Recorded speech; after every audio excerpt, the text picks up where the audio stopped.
ಆಸರೆ ಟಿವಿಯ ವೀಕ್ಷಕರಿಗೆಲ್ಲ good morning, praise the lord. ಈ ಲೋಕವನ್ನು ಒಂದಿನ ಬಿಟ್ಟು ಹೋಗಬೇಕಾಗಿದೆ, ಆದರೆ ಒಂದೇ ಒಂದು ಪಡೆದುಕೊಳ್ಳಬೇಕಾಗಿದೆ. ನಮ್ಮ ಆತ್ಮಕ್ಕೆ ಪರಲೋಕ, ನಮ್ಮ ಜೀವಕ್ಕೆ ಪರಲೋಕ. ನಿತ್ಯವಾಗಿ ನಾವು ಇರುವುದು ಪರಲೋಕದಲ್ಲಿ. ಒಂದು ಸುಂದರವಾದ ರಾಗದೊಂದಿಗೆ ಇವತ್ತಿನ ದಿನವನ್ನು ಪ್ರಾರಂಭಿಸಿಕೊಳ್ಳೋಣ.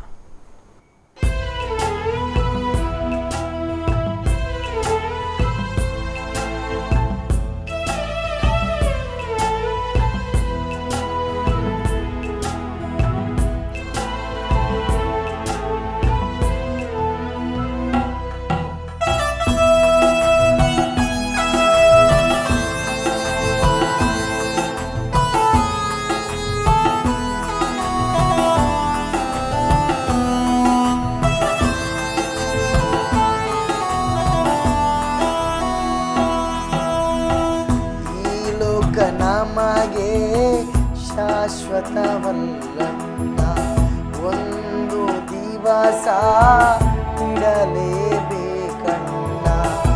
ಈ ಲೋಕ ನಮಗೆ ಶಾಶ್ವತವಲ್ಲಣ್ಣ, ಒಂದು ದಿವಸ ಬಿಡಲೇಬೇಕಣ್ಣ. ಮನುಜ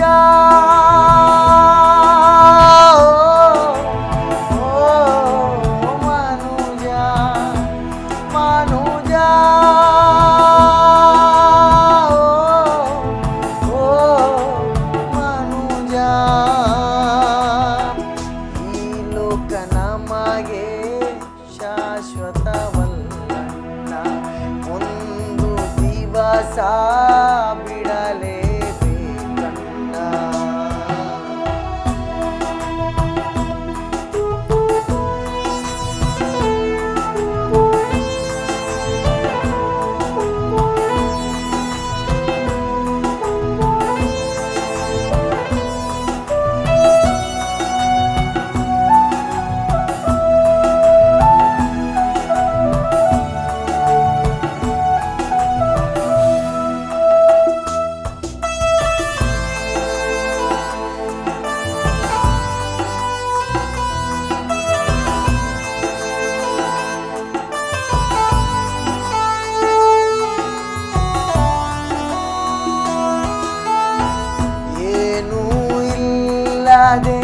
ಬಂದೆವು ನಾವು, ಏನೂ ಇಲ್ಲದೆ ಹೋಗುವೆವು.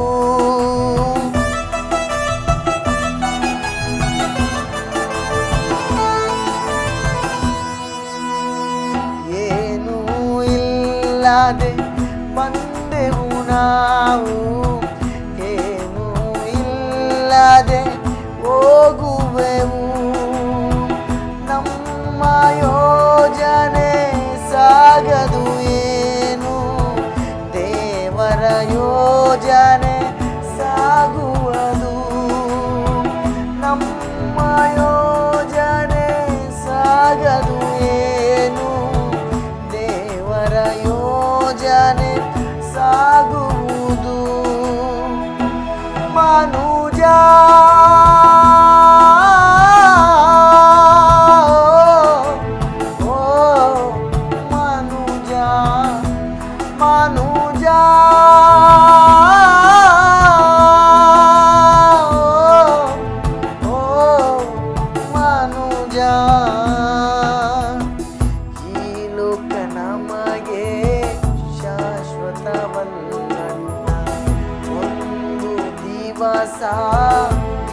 ಬಿಡಲೇಬೇಕಣ್ಣ.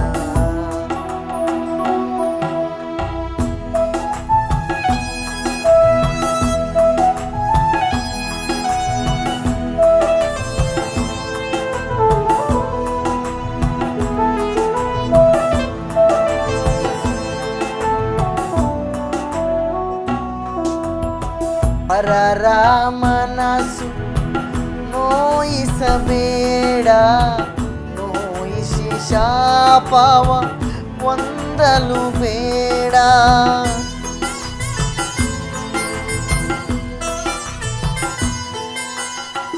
ಪರರ ಮನಸ್ಸು ನೋಯಿಸಬೇಡ, ನೋಯಿಸಿ ಶಾಪವ ಹೊಂದಲು ಬೇಡ. ಸ್ಥಾನಮಾನವ ಆಶಿಸಬೇಡ, ತಿರುಗಿ ನಿರಾಸೆ ಹೊಂದಲು ಬೇಡ. ಸ್ಥಾನಮಾನವ ಆಶಿಸಬೇಡ, ತಿರುಗಿ ನಿರಾಸೆ ಹೊಂದಲು ಬೇಡ. ಮನುಜ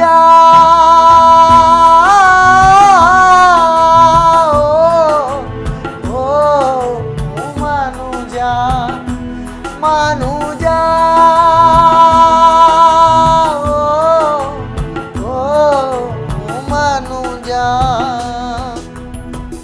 ಈ ಲೋಕ ನಮಗೆ ಶಾಶ್ವತವಲ್ಲಣ್ಣ, ಒಂದು ದಿವಸ ಬಿಡಲೇಬೇಕಣ್ಣ. ಈ ಲೋಕ ನಮಗೆ ಶಾಶ್ವತವಲ್ಲಣ್ಣ, ಒಂದು ದಿವಸ ಬಿಡಲೇಬೇಕಣ್ಣ. ಏಸಪ್ಪ, ಈ ಲೋಕ ನಮಗೆ ಶಾಶ್ವತವಲ್ಲಪ್ಪ. ನಾವು ಒಂದಿನ ಇದನ್ನು ಬಿಟ್ಟು ಹೋಗಬೇಕಾಗಿದೆ. ಆದರೆ ನಮಗೆ ನಿನ್ನ ವಾಕ್ಯ ಶಾಶ್ವತ, ನೀನು ಶಾಶ್ವತ, ನಿನ್ನ ಪರಲೋಕ ಶಾಶ್ವತ. ನಾವು ನರಕದ ಪಾಲಾಗಬಾರದು ಸ್ವಾಮಿ. ಕೇಳುತ್ತಿರುವಂಥ ಈ ಕುಟುಂಬದ ಎಲ್ಲ ಸದಸ್ಯರನ್ನು ಈ ಬೆಳಗಿನ ಜಾವದಲ್ಲಿ ನಿನ್ನ ವಾಕ್ಯದಿಂದ ಮಾತನಾಡಿರೆಂಬುದಾಗಿ ಕೇಳುವರಾಗಿದ್ದೇವೆ ತಂದೆ. ಆಮೇಲೆ ದೇವರು ಇವತ್ತು ನಮ್ಮೊಂದಿಗೆ ಮಾತನಾಡುವ ವಾಕ್ಯವನ್ನು ಧ್ಯಾನ ಮಾಡಿಕೊಳ್ಳೋಣ. ಕೀರ್ತನೆ 46 1-3 ಓದಿಕೊಳ್ಳೋಣ. ದೇವರು ನಮಗೆ ಆಶ್ರಯ ದುರ್ಗವಾಗಿದ್ದಾನೆ, ಆತನು ಇಕ್ಕಟ್ಟಿನಲ್ಲಿ ನಮಗೆ ವಿಶೇಷ ಸಹಾಯಕನು. ಆದಾದರಿಂದ ಭೂಮಿಯು ಮಾರ್ಪಟ್ಟರೂ ಬೆಟ್ಟಗಳು ಸಮುದ್ರದಲ್ಲಿ ಮುಳುಗಿ ಹೋದರೂ ನಮಗೇನು ಭಯವಿಲ್ಲ. ಸಮುದ್ರವು ಘೋಷಿಸುತ್ತಾ ನೊರೆಯನ್ನು ಕಾರಿದರೇನು, ಅದರ ಅಲ್ಲಕಲ್ಲೋಲಗಳಿಂದ ಪರ್ವತಗಳು ಚಲಿಸಿದರೇನು. ದೇವರ ನಾಮಕ್ಕೆ ಮಹಿಮೆ ಉಂಟಾಗಲಿ. ದೇವರು ನಮಗೆ ಆಶ್ರಯ ದುರ್ಗವಾಗಿದ್ದಾನೆ, ಇಕ್ಕಟ್ಟಿನಲ್ಲಿ ವಿಶೇಷ ಸಹಾಯಕನಾಗಿದ್ದಾನೆ.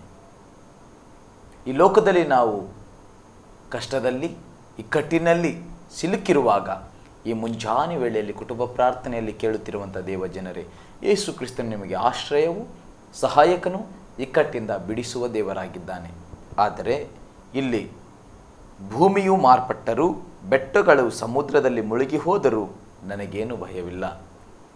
ಯಾಕೆಂದರೆ ಸಮುದ್ರವು ಘೋಷಿಸುತ್ತಾ ನೊರೆಯನ್ನು ಕಾರಿದರೇನು, ಅದರ ಅಲ್ಲೋಲ ಕಲ್ಲೋಲಗಳಿಂದ ಪರ್ವತಗಳು ಚಲಿಸಿದರೇನು. ಈ ಭೂಮಿ ಒಂದಿನ ಮಾರ್ಪಡುವಂಥದ್ದಾಗಿದೆ, ಬೆಟ್ಟ ಗುಡ್ಡಗಳು ಕದಲುವಂಥದ್ದಾಗಿದೆ. ಆದರೆ ನಾವು ಈ ಭೂಮಿಯಲ್ಲಿ ಏನೇ ಗಳಿಸಿದರೂ ಒಂದಿನ ನಾವು ಬಿಟ್ಟು ಹೋಗಬೇಕಾಗುತ್ತೆ. ನಾವು ಈ ಲೋಕದಲ್ಲಿ ಏನೇ ಸಂಪಾದಿಸಿದರೂ ಸಹ ನಮ್ಮ ಹಿಂದೆ ಯಾವುದು ಬರುವುದಿಲ್ಲ. ನಮ್ಮ ಹಿಂದೆ ಬರುವಂಥದ್ದು ಒಂದೇ ಒಂದು, ಒಳ್ಳೆಯದು ಕೆಟ್ಟದ್ದು. ನೀನು ಗಳಿಸಿದ ದಿನಗಳೆಲ್ಲ ದೇವರಿಗಾಗಿ ಒಳ್ಳೆತನವಾಗಿ ಬದುಕು, ಸಮಾಜದಲ್ಲಿ ಒಳ್ಳೆಯವರಾಗಿ ಬದುಕೋಣ. ಈ ಆತ್ಮ ಪರಲೋಕದಲ್ಲಿರಲಿ. ಒಂದು ದಿನ ನಾವು ಬಿಡಲೇಬೇಕೆಂಬುದಾಗಿ ಒಂದು ರಾಗವನ್ನು ಕೇಳಿದೆವು. ಬೇಕು ಬೇಕು ಬೇಕು ಬೇಕು ಅನ್ನೋದು ಸಾಕು. ಒಂದೇ ಒಂದು, ನಿಮ್ಮ ಕುಟುಂಬ ಪ್ರಾರ್ಥನೆಯಲ್ಲಿ ಬೇಕಾಗಿರೋದು ಪ್ರಾರ್ಥನೆಯ ಜೀವಿತ. ಈ ರಾಗವನ್ನು ಕೇಳುತ್ತಾ ನಮ್ಮ ಆಸೆಗಳನ್ನು, ಈ ಲೋಕದ ಭೋಗಗಳನ್ನು ಮರೆಯೋಣ. ಬೇಕು ಬೇಕು ಇನ್ನೂ ಬೇಕು ಎನ್ನುವ ಆಸೆ ಬಿಡಲೇಬೇಕು.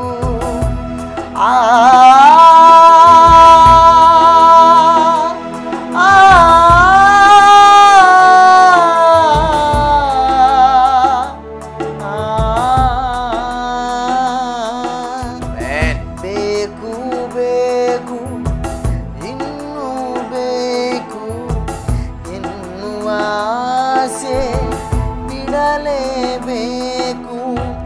ಮೋಸದಿಂದ ಗಳಿಸಲೇಬೇಡ, ಗಳಿಸಿ ಗರ್ವವ ಪಡಲೇಬೇಡ.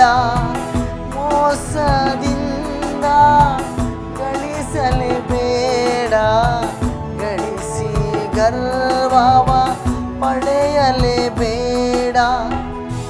ಮನುಜ ಓ ಮನುಜ ಮನುಜ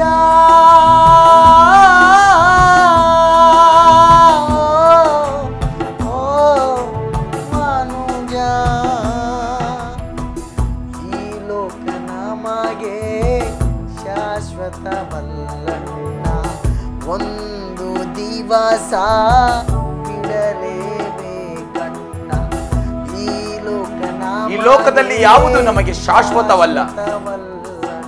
ಒಂದಿನ ನಾವು ಬಿಡಬೇಕಾಗಿದೆ. ದೇವರ ವಾಕ್ಯ ಮಾತ್ರ ಶಾಶ್ವತ. ಆ ವಾಕ್ಯವನ್ನು ನಮ್ಮ ಕುಟುಂಬದಲ್ಲಿ ಇರಲಿ, ಪ್ರಾರ್ಥನೆ ನಮ್ಮ ಕುಟುಂಬದಲ್ಲಿ ಇರಲಿ, ದೇವರೊಂದಿಗೆ ಐಕ್ಯತೆಯ ಸಂಬಂಧ ನಮ್ಮ ಕುಟುಂಬದಲ್ಲಿ ಇರಲಿ. ಈ ಲೋಕದ ಭೋಗಗಳೆಲ್ಲವೂ ನಮ್ಮನ್ನು ಬಿಟ್ಟು ಹೋಗಲಿ. ಪವಿತ್ರಾತ್ಮ ನಿಮ್ಮ ಸಹಾಯಕನಾಗಿದ್ದಾನೆ. ದೇವರು ನಿಮಗೆ ಆಶ್ರಯ ದುರ್ಗವಾಗಿದ್ದಾನೆ. ಇಕ್ಕಟ್ಟಿನಲ್ಲಿ ವಿಶೇಷ ಸಹಾಯಕನಾಗಿದ್ದಾನೆ. ಈ ದಿನ ಬೆಳಗ್ಗಿನಿಂದ ರಾತ್ರಿಯ ತನಕ ನಿಮ್ಮನ್ನು ಕಾಪಾಡಲಿ, ಕಾಯಲಿ, ನಡೆಸಲಿ. ದೇವರ ವಾಕ್ಯ ಮಾತ್ರ ನಿಮ್ಮ ಮನೆಯಲ್ಲಿ ಆಳ್ವಿಕೆ ಮಾಡಲಿ. ಅದೇ ಶಾಶ್ವತ. ದೇವರು ನಿಮ್ಮನ್ನು ಹೆಚ್ಚಾಗಿ ಆಶೀರ್ವದಿಸಿ ಇವತ್ತಿನ ಎಲ್ಲಾ ಅಪಾಯಗಳಿಂದ ತಪ್ಪಿಸಿ ನಡೆಸಲಿ ಎಂಬುದಾಗಿ ಯೇಸುವಿನ ನಾಮದಲ್ಲಿ ನಂಬಿಕೆಯಿಂದ ಬೇಡಿದ್ದೇವೆ ತಂದೆ. ಆಮೇಲೆ ಆಮೇಲೆ. ನಾಳಿನ ಉದಯ ಕಾಲದ ಕುಟುಂಬ ಪ್ರಾರ್ಥನೆಯಲ್ಲಿ ಸೇರಿ ಬರೋಣ. ದೇವರು ನಿಮ್ಮನ್ನು ಇವತ್ತು ಎಲ್ಲ ಅಪಾಯಗಳಿಂದ ತಪ್ಪಿಸಲಿ, ವಾಕ್ಯದಲ್ಲಿ ಹೆಚ್ಚಾಗಿ ದೇವರು ನಿಮ್ಮನ್ನು ನಡೆಸಲಿ ಎಂಬುದಾಗಿ ಇವತ್ತಿನ ಈ ಕುಟುಂಬ ಪ್ರಾರ್ಥನೆಯನ್ನು ಮುಗಿಸುವರಾಗಿರೋಣ. ಆಮೇಲೆ.